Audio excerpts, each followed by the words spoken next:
What's up, guys? We're back with another Advent devotion, and today we are looking at John 1:1. So this is the very first verse in John's Gospel, which is John's account of Jesus' life and ministry.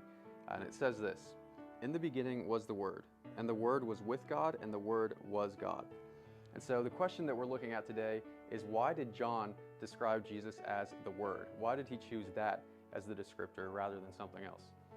And so to start kind of answering that question, we can think of, what else could John have used? Well, he could have called Jesus the Deed. He could have said, in the beginning was the Deed, and the Deed was with God, and the Deed was God. But that isn't the best definition that he could use, because deeds are sometimes ambiguous. You know, we don't always know why people do the things they do or what the intent was behind someone's actions. But John decides to use word instead of deed because he wants it to be clear that Jesus is the communication of what God wants to tell to mankind. Another option John could have used to describe Jesus is the thought. He could have said, in the beginning was the thought, and the thought was with God, and the thought was God.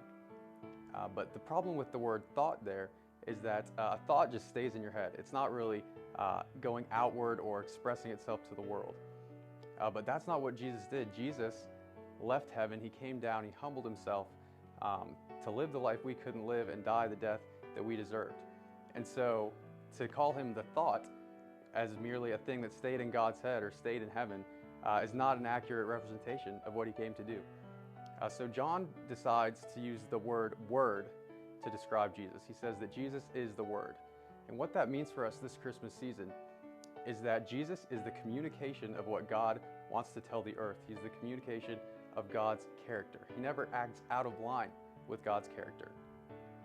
And so this season, I want to encourage you to reflect on the fact that Jesus came, and he came as a reflection of who God is. He is what God wants to tell you.